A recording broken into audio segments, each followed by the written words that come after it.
Bom, mas eu estava então falando no relatório do Requião, né? O relatório ali, olha, ele cita emenda de vários, olha, uma dezena de senadores ali. De modo que se isso for a votação, e vai, né? No plenário, esse monstrengo aí vai ser aprovado. Bom, eu quero chamar a atenção de vocês pelo seguinte, olha, há um evidente esforço dessa canalha que está ali na primeira linha de investigados por denúncias e delações de corrupção.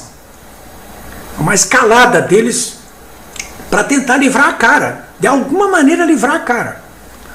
Eles têm tentado assim de tudo, né? O Renan Calheiros parece ser o líder dessa facção criminosa aí alojada dentro do Senado Federal. Na Câmara é a mesma coisa, não é diferente, não. Né? Mas um terço do Senado tá devendo explicações, né? E vai ter que responder a inquéritos aí que já foram abertos, estão sendo abertos pela Polícia Federal. Né? Então, mas há uma escalada deles tentando se salvar ali. Né? A última tentativa deles agora é essa do Requião, é a lei do abuso de autoridade. Eu gostaria que vocês lessem a proposta do senador Requião, né? O relatório que ele justifica a proposta e a proposta. Essa proposta modifica vários artigos do Código Penal, do Código de Processo Penal, do Código Civil, do Código de Processo Civil, leis ordinárias, enfim, decretos, normativa, tudo. Modifica muita coisa, né? Então são 57 partes ali, dá uma olhadinha ali. Então, como é que livra a cara deles ali? Isso aí, livra a cara na medida em que eles, sobre o que passou, azar, né? Passou.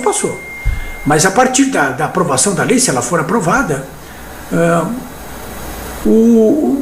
eles estabelecem crimes de abuso de autoridade. O que é um crime de abuso de autoridade?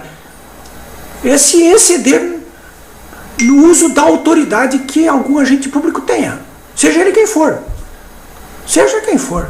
Juiz federal, estadual, promotor, procurador estadual, procurador federal, enfim, qualquer agente público, qualquer prefeito, vereador, qualquer agente público, né? Se esse conceito abstrato, né, se exceder, se abusar da sua autoridade, ele vai estar penalizado, né?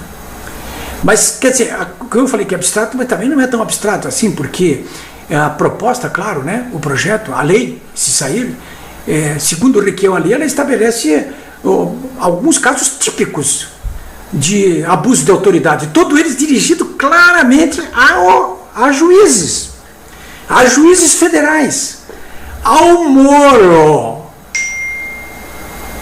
ao Fachin. Por quê? Porque estabelece, por exemplo, em relação à prisão temporária, que o juiz ou o ministro, né, estabelecer uma prisão temporária, as coisas não ficam mais como são até agora, não. O juiz, por exemplo, o Sérgio Moro, vai prender sei lá, o Lula, né? Prisão temporária. Vocês sabem que tem a prisão provisória, que é 5 dias, né? E prisão provisória, prisão temporária, que praticamente não tem prazo, né? Esse Antônio Palocci está em prisão temporária. Então a lei diz o seguinte: agora vai ter prazo, né? O juiz que mandar prender, por exemplo, Palocci em prisão temporária, ou Guido Mantega, que vem aí agora, vai ter que dizer quanto tempo vai durar, em que dia e que horas vai terminar essa prisão dele. E mais, não poderá prorrogar lá. E mais, se o juiz não expedir o alvará de soltura no final da prisão temporária, o agente público, por exemplo, no Rio Grande do Sul, a SUSEP, terá que, por lei, soltá-lo naquele dia, naquela hora. De qualquer maneira. Isso aí, para quê? Para livrar a cara deles, né? É óbvio. O Cunha não estaria mais preso às alturas do jogo, nem o Palocci, né? Já estariam soltos.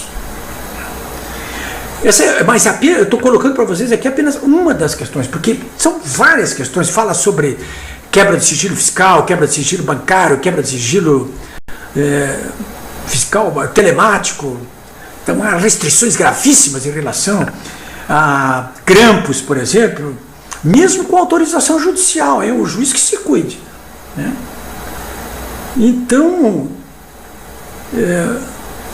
Senhores, a delação premiada também, olha, as restrições sobre delações premiadas são de repartir o bigode, Tudo isso que eu estou falando para vocês aqui, eu quero mostrar um livro aqui para vocês. Isso tudo ocorreu na Itália, hein?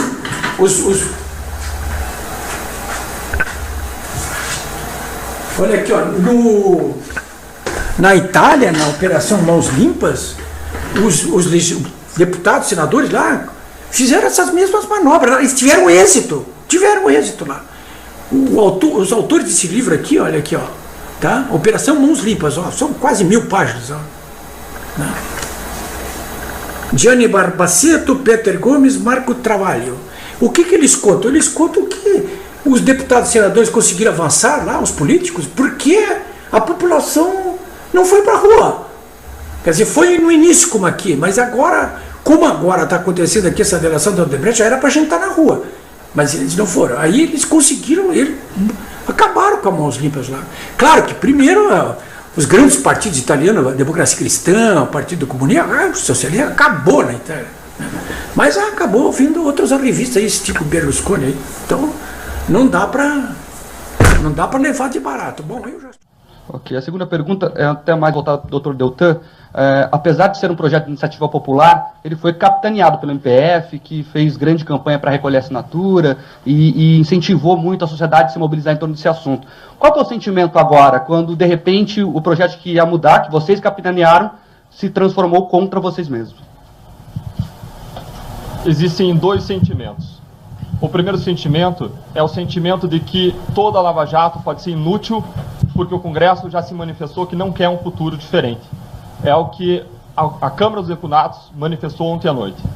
A oportunidade era incrível para que as brechas da impunidade se fechassem e para que se traçasse um novo rumo na história do Brasil. A resposta para isso foi não. A Câmara não precisava aprovar o que nós propusemos. Nós não queremos nos sobrepor ao Parlamento. Pelo contrário, nós respeitamos integralmente a soberania do Parlamento. O que nós dissemos tantas vezes, inclusive lá pessoalmente, é que nós levamos a eles problemas que demandavam solução. Problemas do sistema de justiça que são claros e que estão aí gerando impunidade em centenas de casos de corrupção ao longo de todo o país. E a resposta para os problemas foi: vamos deixar que esses problemas continuem existindo. Vamos deixar que a impunidade continue reinando. A minha primeira preocupação é que eu vejo de modo muito claro que a impunidade que existia e os níveis de corrupção que existiam, que inclusive geraram esse caso Petrolão, vão permanecer existindo. Empresários, investidores, acionistas e funcionários jamais permitiriam que pessoas corruptas continuassem na liderança da Petrobras. Por que a sociedade brasileira vai permitir que corruptos, pessoas investigadas por corrupção, continuem na liderança da empresa Brasil? Isso é o que está acontecendo hoje e é o que gera o que aconteceu ontem à noite. Enquanto nós não tivermos uma limpeza, o que nós vamos encontrar no parlamento, dia após dia, vão ser medidas que não vão vir contra a corrupção, mas sim para a autoproteção do interesse de pessoas influentes que praticaram sim corrupção, que estão lá sendo investigadas. Várias delas já foram acusadas e que estão sujeitas às penas da lei e que estão em função de um sentimento, instinto e desejo de autopreservação agindo contra o interesse público. A nossa segunda preocupação é que venham projetos que tornem pior ainda o Estado em relação ao que ele era antes. Foi isso que aconteceu na Itália e é nesse caminho que nós estamos seguindo como país. Quando não se aprovam medidas contra a corrupção e se aprovam medidas a favor da corrupção, o resultado final da Lava Jato e de todo esse processo histórico pelo qual nós estamos passando pode ser pior do que o resultado que nós tínhamos antes. O resultado que nós poderemos ter é um Estado em um lugar mais corrupto do que era antes, e não melhor. Eu vou acrescentar algo que tem que ser dito e tem que deixar bem claro. É preciso que todos conheçam as mudanças. As mudanças são claras no sentido de responsabilizar pessoalmente procuradores, promotores e magistrados. Eles aproveitaram um projeto de combate à corrupção para se protegerem. O motivo que eles fizeram isso foi porque nós estamos investigando, nós estamos descobrindo os fatos. Nós iríamos chegar muito mais longe do que chegamos até o momento. O instinto de preservação fez com que eles destruíssem o projeto da corrupção contra a corrupção, mas com o objetivo de se preservarem. Essa lei de intimidação só tem um objetivo, de preservação dessas pessoas que estão sob investigação na Lava Jato. Doutor, Marcelo, do Jornal Nacional. O projeto passou de maneira, na avaliação do MPF, satisfatória na comissão especial e foi desconfigurado no plenário. Minha pergunta eu vou fazer duas perguntas. A primeira é a seguinte: vocês foram ludibriados no plenário da Câmara? E a segunda é com relação a especialistas que dizem que o texto que trata do abuso, ele é muito genérico e não se sustentaria numa discussão no Supremo Tribunal Federal. Como é que vocês avaliam essa questão? O texto das medidas anticorrupção foi discutido e foi processado. Passou por uma ampla discussão numa comissão especial, com a colheita de depoimento de mais de 100 especialistas, do Ministério Público, do Judiciário, da Advocacia, e se chegou a um texto final que era extremamente positivo, que seria, sim, uma revolução no combate à corrupção no país. Esse texto foi aprovado à unanimidade, por 30 parlamentares, mas, ao chegar ao plenário, ele foi totalmente desconfigurado, ele foi deformado. Rasgou-se o texto das 10 medidas contra a corrupção e foi substituído pelo texto de uma medida a favor da corrupção. Eu não diria que nós, procuradores, fomos ludibriados. O que nós fizemos foi, por todo o tempo, atuar de modo transparente e claro, esclarecer a sociedade sobre o conteúdo daquelas propostas, esclarecer os parlamentares, levando especificamente o problema que precisava ser resolvido para que encontrássemos uma solução, fosse a que nós propusemos ou fosse mesmo uma solução alternativa.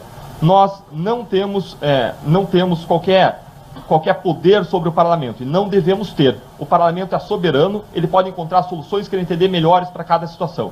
Nós, após todo esse processo, saímos sem as soluções necessárias para fechar as brechas da lei que permite a impunidade e para diminuir os níveis de corrupção. Eu gostaria de acrescentar que ludibriado foi a população. Nós, na semana retrasada, lutamos contra um projeto apócrifo que seria apresentado em plenário naquela noite em relação à lei de leniência. Eles não conseguiram fazer passar. Esta semana passada nós lutamos contra o projeto apócrifo que seria apresentado em plenário à noite sobre a anistia. Eles não conseguiram fazer passar.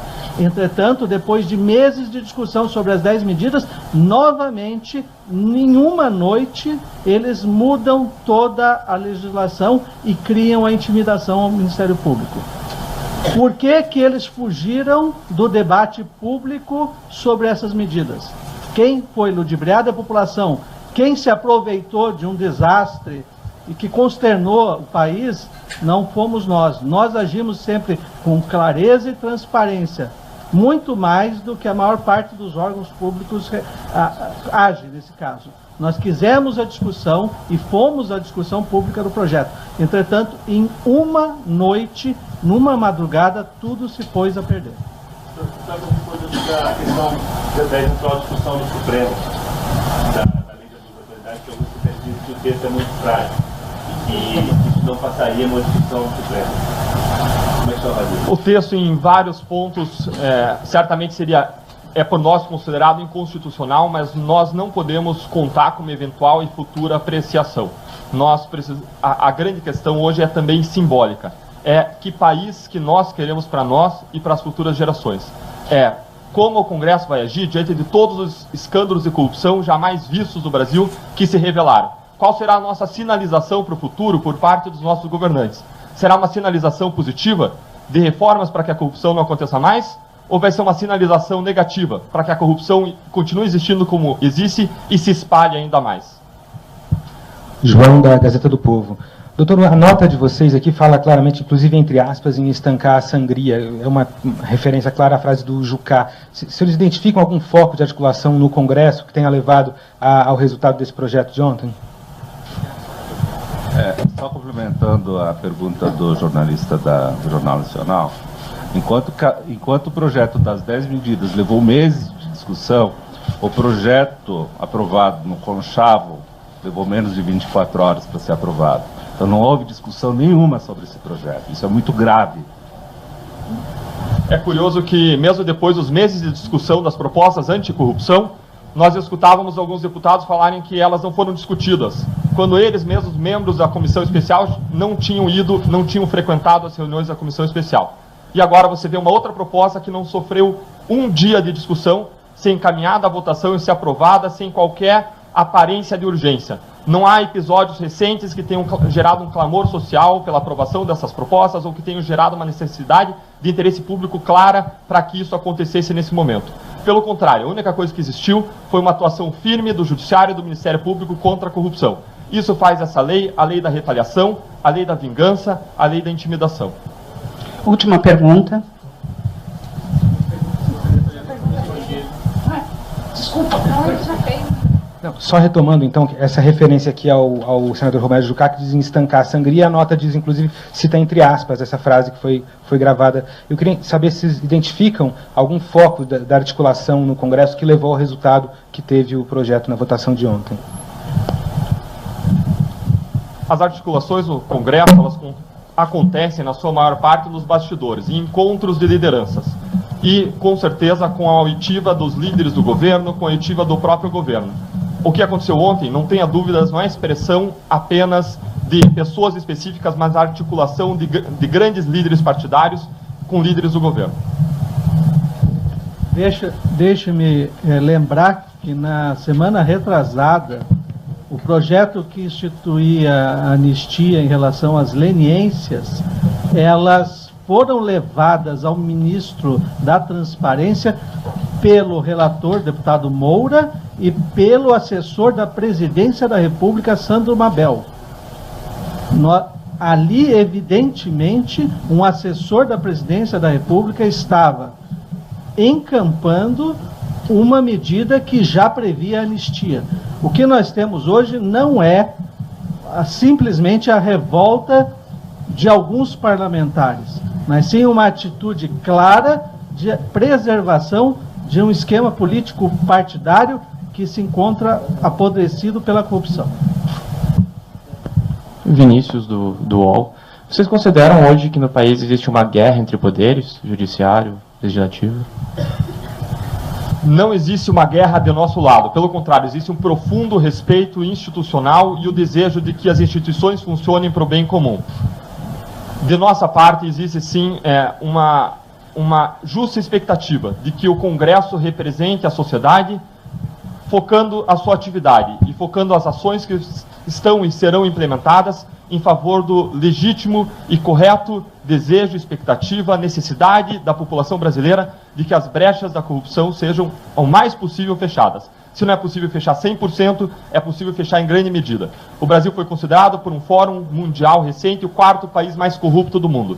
Nós precisamos sair desta lista negra. Reforçando a última pergunta para encerrar. Rafael, do Valor Econômico. Vocês citaram líderes partidários, líderes do governo.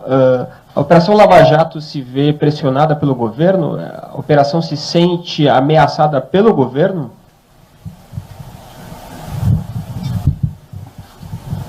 A votação de ontem mostrou que os interesses vão de ambos os espectros ideológicos. Nós não estamos falando do governo federal exclusivamente. Nós estamos falando de partidos que hoje se dizem na oposição, que não estavam na oposição recentemente, mas que também votaram pelas medidas.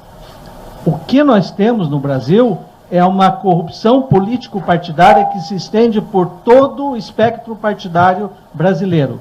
E ontem, todo o espectro partidário brasileiro, salvo honrosas exceções de pequenos partidos, votou a favor dessas medidas. O que nós temos, na verdade, não é somente o governo federal, mas partidos outros que se dizem na oposição ou não participantes do governo também envolvidos nessa medida. Obrigado pela presença de todos. Encerramos aqui a coletiva de imprensa do Ministério Público Federal. Só um minutinho para poder fazer uma imagem de vocês, todos reunidos aí, por favor. Foi a última coisa que faz imagem. Inclusive, até o governo anterior, o governo Dilma, avançou propostas contra a corrupção muito melhores do que aquelas que foram, entre aspas, aprovadas, que constituem, na verdade, propostas completamente desconfiguradas, desfiguradas, deformadas, rasgadas e lançadas no lixo após 2 milhões de assinaturas.